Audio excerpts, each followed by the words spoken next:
los pasillos de la Casa Rosada se escucha esta frase: no queremos que lo aprueben. ¿A qué se refieren? Este es el dato político del día. El gobierno de Javier Milei no quiere que se apruebe la ley de presupuesto 2025. Sí, así como lo escuchaste. Es la ley de leyes. Es la ley que determina dónde se invierte el dinero público y en qué circunstancias, a qué se le da prioridad, sí y a qué no. ¿Por qué está buscando el gobierno esto? Bueno, porque prefiere que otra vez puedan manejarse con el presupuesto 2023 que se prorroga y que permite al Poder Ejecutivo el manejo discrecional de los fondos del Estado. Nada más ni nada menos. Vos, por supuesto, te preguntarás, ¿quién lo dice esto? Esto lo dice una de las personas que tiene mayor proximidad al presidente Javier Milei. Una de las personas, de las pocas personas a las que el presidente escucha y que no es la primera vez que sostiene esta idea.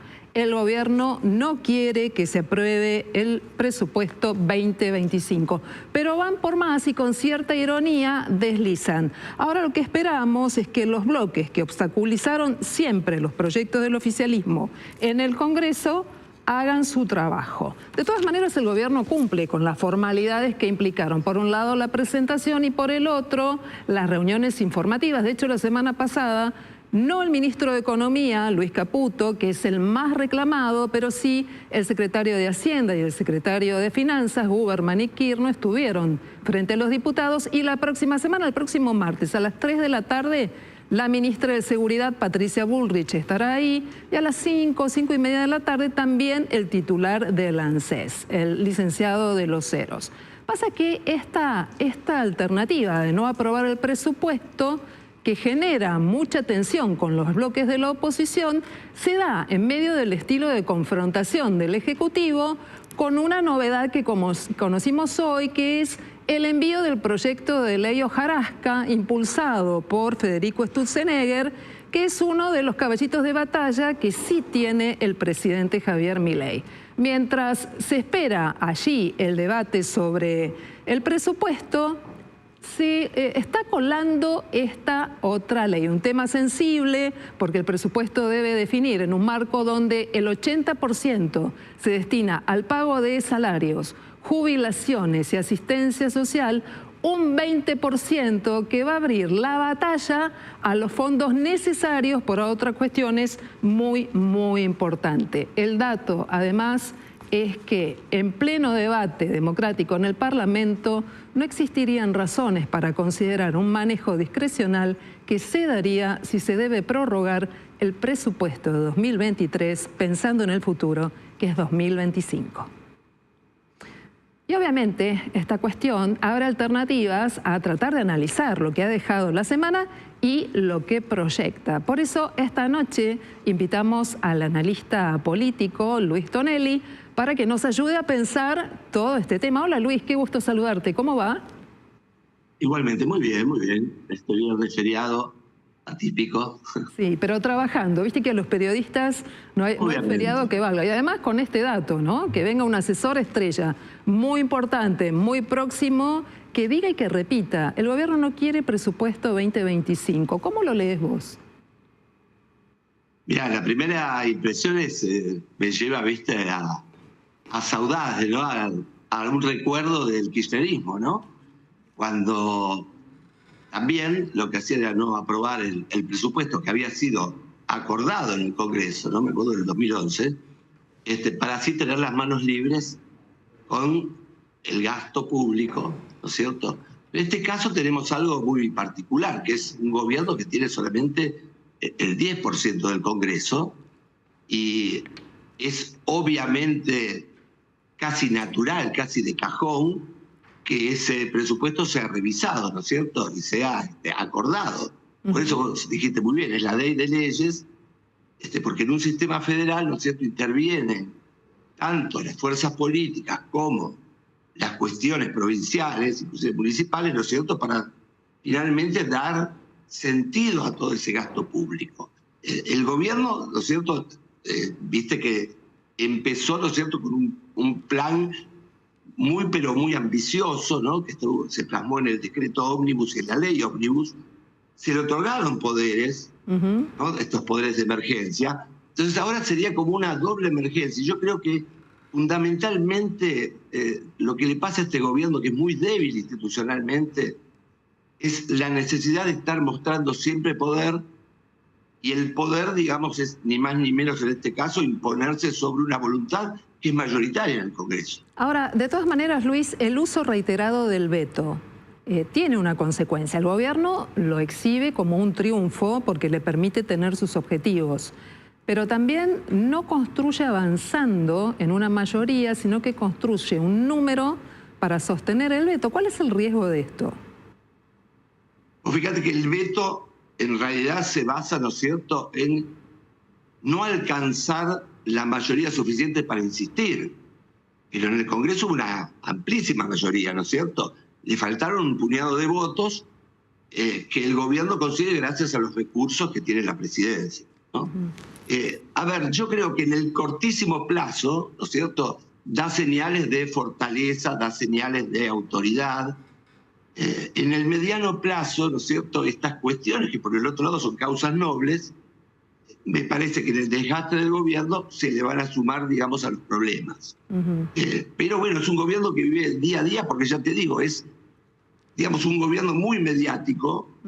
Le faltan recursos institucionales, obviamente tiene la caja, ¿no es cierto?, tiene muchos poderes que tienen que ver con estas cuestiones para negociar, pero por el otro lado no puede imponer un rumbo, y esto no solamente tiene, digamos, problemas ante la opinión pública, sino que los inversores que miran un plazo más largo, bueno, obviamente les salen muchas dudas, ¿no? Porque siendo un gobierno de la coyuntura, ¿qué va a pasar, digamos, en el mediano plazo? Ahora, Luis, hay una cosa que me preocupa mucho. El estilo confrontativo del gobierno lo conocemos, la forma en la que exhibe sus logros también. Pero durante esta semana, de hecho hoy también en La Plata, ha pasado que la calle o un sector de la calle empieza a dar respuestas que son intensas y que en algún punto, no sé si responden o recogen el guante a lo que es una forma muy particular, muy intensa, agresiva, a veces con insultos que desde lo más alto del poder político oficial cae en distintos sectores. Y la verdad que a mí los escraches no me gustan, yo rechazo todo tipo de violencia, pero hoy la calle está mostrando esto. ¿Qué representa y hasta dónde puede llegar? Mira, el modo de hacer política de Milei, ¿no es cierto?, se basó en representar un sector que estaba indignado de la sociedad, ¿no? No fue, digamos, una representación de tipo ideológica, te diría en su mayoría, ¿no? Porque Milei gana en zonas que en general no son, digamos, gente que apoye medidas neoliberales y menos libertarias, ¿no? Entonces, me parece que fue una expresión de esta, y lo es, ¿no es cierto?, de esta indignación. No pasa solamente en la Argentina, ¿no? Pasa en el mundo. Ahora, el problema es que vos sembrás vientos y cosechás tempestades, ¿no? Y si sembrás tempestades, bueno, el ciclón que pasó ahí en Miami es poca cosa, ¿no? Porque la sociedad se acostumbra finalmente al estilo del presidente, ¿no? Los presidentes son muy importantes en la Argentina porque generan como un estilo que se transmite a la sociedad. Entonces, me parece que esta grieta contra la grieta que armó Milei, ¿no?, porque no veníamos tampoco de la civilidad absoluta política, ¿no?, todo lo contrario, me parece que naturalmente lo lleva a esta cuestión de que, bueno, va a tener el contraataque, ¿no? Y la verdad que cuando las cuestiones se dirimen en la calle con violencia, la democracia, que finalmente es un arreglo institucional, queda vaciada, ¿no es cierto?, en su arena es la natural. Pero es el mismo presidente que está vaciando al Congreso, ¿no es cierto?, de representatividad y de fuerza, ¿no? Luis, entonces, al respecto de eso, el Congreso consulta politológica. Estamos en un escenario totalmente distinto a cuando se decía que el Congreso era una escribanía que votaba todo lo que mandaba el Poder Ejecutivo. El gobierno dice que va a gobernar a puro veto, pero la función del legislativo es justamente legislar. Este conflicto de poderes, ¿en qué escenario institucional nos mete si efectivamente el gobierno bloquea todo lo que vota el Congreso? Mira, yo te diría que el Congreso, más que una escribanía del Poder Ejecutivo, ¿no es cierto?, es una escribanía de los poderes ejecutivos, ¿no? Porque hay una negociación federal muy importante que no se da en otros países, ¿no es cierto?, porque los gobernadores, por ejemplo, en los Estados Unidos, tienen su autonomía y los senadores, ¿no es cierto?, que tienen una tasa de reelección enorme también, y ni te digo los representantes, lo que todavía tiene una tasa mayor de reelección.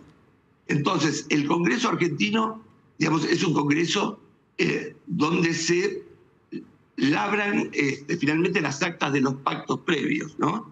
Ahora, este es un gobierno minoritario que quiere hacer un cambio revolucionario. Si vos me decís a qué me hace acordar, es muy paradójico, ¿no? Porque me hace acordar a alguien que tuvo, digamos, un gobierno del signo totalmente contrario, que fue Salvador Allende, ¿no? Quiso hacer un camino al socialismo y tenía solamente 20 y pico % del Congreso, ¿no? Este presidente todavía tiene más, y el cambio, digamos, es un cambio que lo está llevando él a puro Twitter, digamos, y a puro estas cuestiones que uno podría llamar hasta apriete, ¿no? Digo, entonces, en términos de gestión, el gobierno tiene enormes problemas y quiere resolverlos, digamos, como si fuera una democradura. Y bueno, eso tiene después, digamos, la resistencia de los sectores que también tienen representación pero no son escuchados, ¿no? ¿Y qué pasa con otros sectores? Por ejemplo, la oposición. Hasta ahora, Cristina Fernández de Kirchner, yo no hablo de candidaturas, pero sí de la intención de que presida el PJ. ¿Puede llegar a dar alguna alternativa constructiva? O el propio Mauricio Macri, cuando los personajes que surgen son personajes influyentes, por cierto, pero del pasado, que ya han pasado por la Casa Rosada. ¿Cómo se construye oposición a este estilo de política cuando en realidad son siempre los mismos actores? Mira, hay un problema enorme ahí, ¿no es cierto? Cuando vos construís la política a partir de una polarización extrema, ¿no es cierto?, que en general se da cuando no tenés recursos, ¿no? Cuando no tenés cosas concretas para repartir. Entonces, viste, vas a la política exterior o vas al enfrentamiento con el otro. El tema es que se terminan reforzando los dos, ¿no? Los dos extremos y se vacía el centro, ¿no? ¿Qué fue, digamos, el principal vector con respecto a la ley de financiamiento universitario? Yo antes que votar con el kirchnerismo me corto la mano. Exactamente. Digo, entonces ahí tenés un problema enorme, ¿no? Porque no podés negociar nada. Me parece que el peronismo tiene el problema de que no ha logrado generar un liderazgo que trascienda a Cristina Fernández. Y el peronismo es, digamos, algo que tiene como sinónimo el liderazgo, la conducción, ¿no? Sí. Si no pasa lo mismo que pasó con el peronismo de Alberto, ¿no? Que se transforma en un gobierno. Ahora, del lado de la oposición, ahí hay un problema muy serio, porque Milei da todas señales de que quiere engullirse al PRO, sí, ¿no? Y está utilizando a Patricia Bullrich, que no quedó, digamos, muy contenta con este voto dividido que hizo Mauricio Macri, digamos, diciendo, bueno, el cambio lo representa tanto Patricia como Milei, ¿no? Dividió el voto. Por el otro lado, tenés al radicalismo, ¿no? Que sus votantes votaron en masa a Milei en segunda vuelta contra el kirchnerismo, pero que tienen ideas, por lo menos una mayoría bastante diferentes, ¿no?, de este gobierno, por ejemplo, respecto a la educación, respecto a la salud. Entonces, ahí hay un problema, porque mientras a Milei le vaya relativamente bien, ¿no? Sí. Están no solamente los que miran encuestas, sino los gobernadores radicales que dependen de la voluntad de la Casa Rosada de sostenerlos económicamente, porque al caerse el consumo se cayó el IVA y se le cayó la recaudación de la participación, ¿no? Sí, un escenario complejo, vamos a seguirlo bien de cerca, porque además hacia la gobernabilidad, por sí o por no. Algunos creen que Cristina puede ser candidata, yo lo pongo en duda, pero de todas maneras, ¿pensás un escenario posible donde se enfrenten en la provincia de Buenos Aires Cristina Kirchner y Karina Milei? Sí. Sí, y es la madre de todas las batallas, ¿no? Eso ya se dio, ¿te acordás? Con Chiche Duhalde y la misma Cristina. Ahora, la paradoja es que en ese momento Cristina criticaba al peronismo, digamos, formal, diciendo que era pejotismo, ¿no? Pero bueno, así es la política. Bien. Así es la política. Luis, una imagen reemplaza a la anterior. Ajá. Luis Tonelli es politólogo, lo vemos todos los domingos a la noche junto a Sergio Berenstein en El Tornillo, ese muy buen programa político, todos los domingos a las 9 de la noche aquí por el canal de la ciudad. Te agradecemos mucho y estamos pendientes de todos estos temas. Nos vemos. En este programa vamos a tener una científica de Bioceres, un reportaje sensacional, sensacional. Bueno, prometo que va a ser sensacional, porque justo cae en esto, ¿no? Vos viste que sube la bolsa cuando se ataca la educación. Ay, es muy particular. Bueno, en Argentina. Muchas gracias, profesor. Hasta luego. Nos vemos. Muchas gracias.